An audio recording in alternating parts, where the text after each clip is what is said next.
우리는 지난 시간에 어떤 고난 가운데 있다 할지라도 불평의 조건을 보며 불평하지 말고 감사의 조건을 찾아 생각하며 감사하고, 궁극적으로 모든 것은 사람이 아니라 하나님이 이루신다고 하는 확신을 가지고 감사해야 한다고 말씀드렸습니다. 오늘 우리가 살펴볼 것은 고난 가운데 있다 할지라도 우리는 서로 마음에 품은 사람으로 마땅히 감사하는 삶을 살아야 합니다. 본문 7절을 보시면 내가 너희 무리를 위하여 이와 같이 생각하는 것이 마땅하니 라고 말씀합니다. 마땅하다는 것은 당연하다는 것입니다. 감사하고 기쁘게 간구하는 것은 필연적인 것이라는 것입니다. 감사의 숙명성, 감사의 절대성, 감사의 필연성을 말하는 것입니다. 생각할 것도 없고 선택할 것도 없이 자동적으로 감사하는 것이 본분이라는 것입니다. 자동 반응이 감사하는 말입니다. 조건 감사가 아니라 절대 감사를 말하고 있습니다. 사도 바울이 감옥에 있으면서 빌립보 교인들을 생각할 때마다, 간구할 때마다 하나님께 감사하고 기쁘게 항상 간구하는 것이 마땅하다는 것입니다. 그 이유가 무엇입니까? 본문 7절 이하를 보시면 이는 너희가 내 마음에 있음이여 라고 말씀합니다. 여기 이는 이라고 하는 뜻은 왜냐하면 이라는 뜻입니다. 왜냐하면 너희가 내 마음에 있기 때문이라는 것입니다. 무조건 감사할 수밖에 없는 존재가 되었다는 것입니다. 예전에는 남남이었습니다. 예전에는 조건 반응하고 조건에 감사하는 사이였습니다. 그러나 이제는 남남이 아니라 마음속에 있는 사람이 되었습니다. 단순히 마음속에 있는 사람이 아닙니다. 본문 8절을 보시면 내가 예수 그리스도의 심장으로 너희 무리를 얼마나 사모하는지 하나님이 내 증인이시니라 라고 말씀합니다. 예수 그리스도의 심장으로 사랑하고 사모하는 사이가 되어버렸습니다. 빌립보 교인들에 대한 사랑과 애정이 추워도 거짓말이 없다고 하나님이 증인이라고 말씀하고 있습니다. 이런 관계가 되었으니 어떻게 불평하고 원망할 수 있겠습니까? 빌립보 교인들은 자신의 수고로 영적으로 낳은 자녀들입니다. 바울이 빌립보 교인들에 대하여 특별한 애정과 사랑을 갖고 있기 때문에 하나님께 빌립보 교인들에 대하여 기쁨을 가지고 감사하는 것이 마땅하다는 것입니다.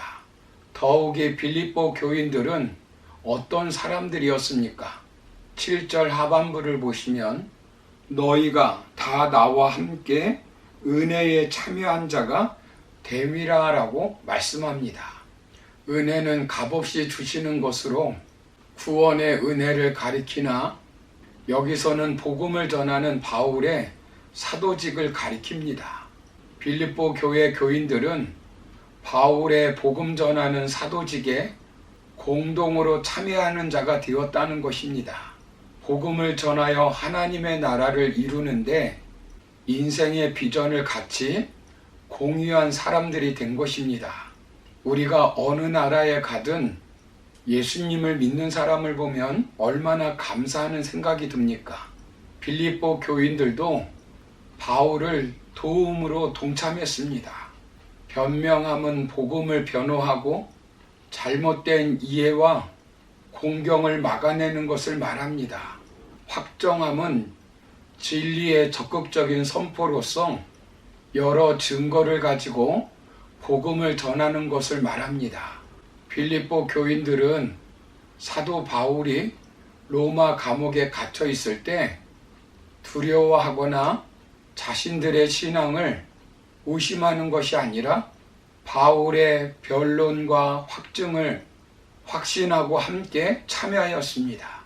도리어 에바브로 디도를 통해서 그를 돕고 그를 위해서 기도함으로 바울의 투옥에 참여하였으며 그가 로마 법정에서 변론하게 될 복음의 확증을 확신하고 있었습니다. 함께 은혜로 복음의 전우가 된 것입니다. 세상의 눈으로 보면 사도 바울이 감옥에 갇힌 것이 시련으로 보일 수 있지만 바울도 빌립보 교인들도 그것을 시련으로 여기지 않았고 도리어 로마의 복음을 증거할 기회로 여겨 그 일에 기꺼이 동참을 했습니다.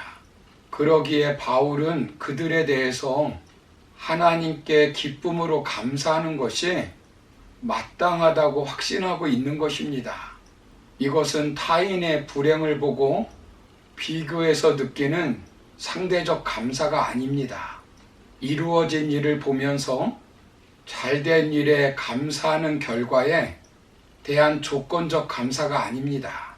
과거의 불행에도 불구하고 현재의 고난과 아픔에도 불구하고 하나님을 믿기 때문에 하나님을 절대적으로 신뢰하기 때문에 가능한 절대적 감사입니다.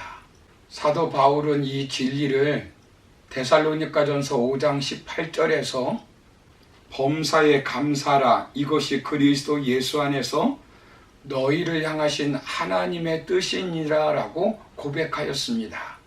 그리고 자신이 그렇게 실천하며 살았습니다.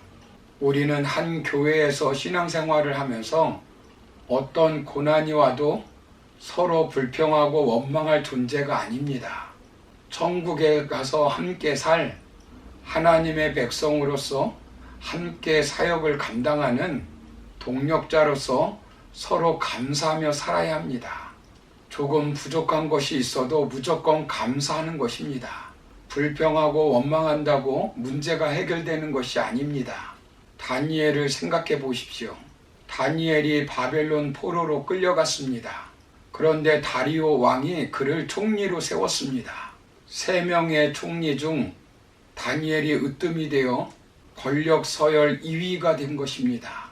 노예 출신 다니엘이 이 자리에 올랐으니 페르시아 대신들이 그를 그냥 둘 리가 없습니다.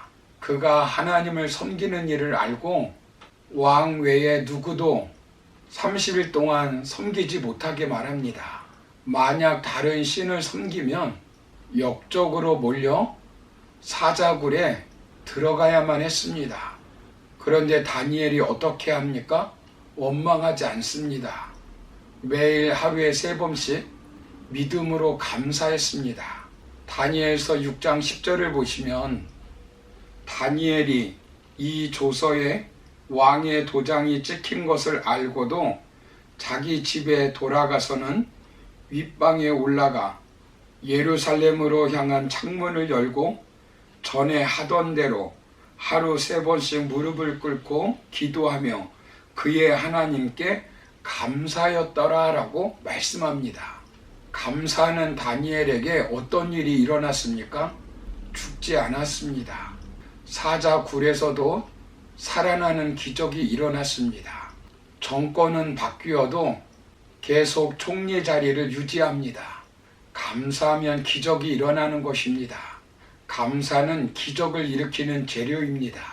감사는 어려운 일이 닥쳤을 때 문제를 해결하고 위기를 극복하는 능력을 강화시켜주는 기적을 일으킵니다. 감사는 가정이나 직업에 대한 만족감과 기쁨을 증가시키므로 인간관계를 향상시키고 갈등을 해소하며 사랑이 넘치도록 만들어주는 기적의 힘이 있습니다.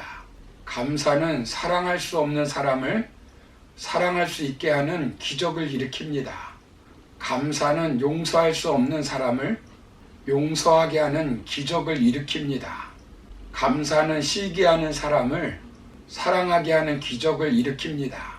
감사는 막힌 담을 헐어 형통케 하는 기적을 일으킵니다.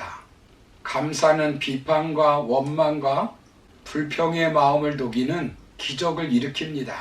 감사는 고칠 수 없는 내 성품을 아름답게 만들어주는 기적의 힘이 있습니다. 사랑하는 성도 여러분, 감사로 내 힘으로 안 되는 일을 하나님의 능력으로 해결받는 기적을 체험하시기 바랍니다. 고난 앞에서도 감사하면 문이 열리는 기적을 체험받을 수 있습니다. 고난 가운데 있습니까? 감사하시기 바랍니다.